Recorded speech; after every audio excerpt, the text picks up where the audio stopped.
চাকরি প্রার্থী ভাই ও বোনেরা, আশা করি সকলে ভালো আছেন। সকলে আমাকে ফোন দিচ্ছেন, জানতে চাচ্ছেন যে ভাই, ভূমি রেকর্ড ও জরিপ অধিদপ্তরের নিয়োগটা কি আবার কি পূর্ণ নিয়োগ হবে কিনা। যেহেতু আপনারা সকলে অবগত আছেন যে যেহেতু আগের নিয়মে ছিল 18 থেকে 30 বছরের মধ্যে যারা বয়স ছিল তারা আবেদন করতে পারবে, কিন্তু এই যে তত্ত্বাবধায়ক সরকার বা কেয়ারটেকার সরকার তারা কিন্তু আপনার 18 থেকে 30 বছর, এটা 2 বছর বৃদ্ধি করছে। সেই নেয় কিন্তু সেটা এখন 32 বছর যারা আছেন, মানে 30 থেকে যাদের 30 বছর অতিক্রম হয়ে গেছে এবং 32 বছরের নিচে যারা আছে তারা কিন্তু আবার আবেদন কিন্তু করতে পারবে। সেটা কিন্তু তারা অলরেডি বলে দিছে, গেজেটও পাস হয়েছে গতকাল।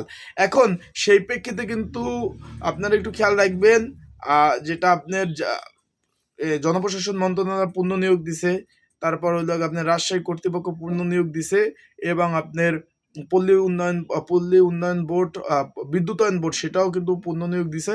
এবং আপনার এদের যেটা নিয়োগ কয়েকদিন আগে চললো যে মাদকদ্রব্য নিয়ন্ত্রণ অধিদপ্তর, এটাও পূর্ণ নিয়োগ দিছে। এখানে কিন্তু নিয়োগগুলো তারা দিয়ে বলছে যাদের বয়স 32 আছে তারা আবেদন করতে পারবে। এতদিন কিন্তু তারা বলছে যে যাদের বয়স 18 থেকে 30 বছরের মধ্যে যারা আছে তারা আবেদন করতে পারবে। এখন বলতেছে তারা 32, মানে পূর্ণ নিয়োগ দিছে। যাদের বয়স 30 বছরের বৃদ্ধি বেশি হয়ে গেছে তাদের একটা ছেলে মেয়ে উভয় একটা আবেদন করার একটা সুযোগ তারা করে দিছে। এখন এই নিয়ে কিন্তু আপনাদের একটা এখন সকলের মনে একটা টেনশন চলে আসেছে, ভাই যে ভূমির নিয়োগটা কি আবার পূর্ণ নিয়োগ হবে কিনা। আর যে ক্ষেত্রে আপনারা অনেকেই আমাকে ফোন দিচ্ছেন যে ভাই, যেহেতু সবগুলো আবার ঘুরে ঘুরে পূর্ণ নিয়োগ দিছে, এটা কি হওয়ার সম্ভাবনা কিনা, সেই বিষয়ে আজকে এই ভিডিওতে আমি আপনাদের জানিয়ে দেবো।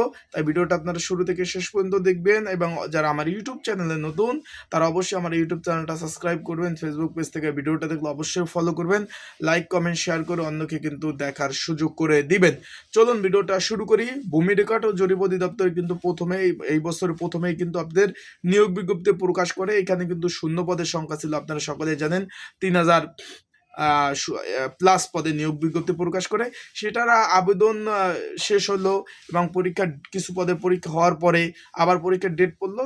দেশে বিরাজমান পরিস্থিতির কারণে পরীক্ষাগুলো কিন্তু স্থগিত হয়েছিল। সেই পদের কিন্তু আবার নিয়োগ দিছে। নিয়োগ দেওয়ার পরে গত মাসে কিন্তু আবেদনের মেয়াদ সীমা কিন্তু শেষ হয়েছে। মোটামুটি সকলে ধারণা করতেছে 20 লক্ষের অধিক আবেদন করছে। এখন সকলে যেহেতু আমাকে ফোন দিচ্ছেন, জানতে চাচ্ছেন যে ভাই এটা পূর্ণ নিয়োগ হবে কিনা। ভাই যতটুকু জানতে পারছি এটার পূর্ণ নিয়োগ হওয়ার সম্ভাবনা নাই।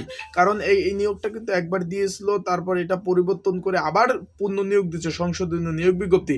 এখন যদি এই নিয়োগ বিজ্ঞপ্তি আবার সংশোধনীয় হয় তাহলে আবেদন পড়বে 30 লাখ। এটা হওয়ার সম্ভাবনা নাই। পরীক্ষা খুব শীঘ্রই হবে। তারপরও এটা বাংলাদেশ বলে কথা, কোন ফাঁকে কি করে ভাই কেউ বলা যায় না, কিন্তু যতটুকু সম্ভব জানতে পেরেছি এটা পূর্ণ নিয়োগ হওয়ার সম্ভাবনা নাই। তাই সেই প্রেক্ষিতে আপনারা ভাই সেইভাবে প্রিপারেশন নেন, প্রস্তুতি নেন। আর কি করবেন, এখন যদি পূর্ণ নিয়োগ দিয়েও দেয় কিছু করার নাই, এটা বাংলাদেশ। যেখানে পরীক্ষা হওয়ার কথা, এখন কিন্তু চলমান পরীক্ষাগুলো বন্ধ রয়েছে, কিছু কিছু পরীক্ষা হচ্ছে। এখন আমি যতটুকু আশাবাদী যে এটা পূর্ণ নিয়োগ আর হবে না, সামনে পরীক্ষা হবে। আর যারা প্রস্তুতি নিতেছেন, ভালোভাবে প্রস্তুতি ভালোভাবে নেন। আর যত পড়াশোনা ভালো করবেন তত যত প্রিপারেশন ভালো নেবেন, পরীক্ষা ততটা ভালো হওয়ার সম্ভাবনা রয়েছে। আর যারা আমার কাছ থেকে সাজেশন নিয়েছেন সেটা পড়তে থাকেন। আর যারা এখন আমার কাছ থেকে সাজেশন নেন নাই, স্ক্রিনের উপরে যে হোয়াটসঅ্যাপ নাম্বারটা রয়েছে, বাংলা লিঙ্ক হোয়াটসঅ্যাপ নাম্বার, এই নাম্বারে আমার সাথে যোগাযোগ করতে পারেন। ডিসক্রিপশন বক্সে হোয়াটসঅ্যাপ নাম্বার রয়েছে, এই নাম্বারও আমার সাথে আপনারা যোগাযোগ করতে পারেন। যোগাযোগ করে আপনার সাজেশন নিয়ে আপনারা কিন্তু পড়তে পারেন। আর একটা কথা ভাই, পরীক্ষা খুব শীঘ্রই হবে। যতটুকু জানতে পেরেছি খুব শীঘ্রই অনুমোদন পেয়ে গেছে। এখন যেহেতু পরীক্ষার্থী বেশি, তার জন্য একটু লেট হচ্ছে। খুব তাড়াতাড়ি পরীক্ষাগুলো হয়ে যাবে। সবাই ভালো থাকুন, সুস্থ থাকুন। আসসালামু আলাইকুম।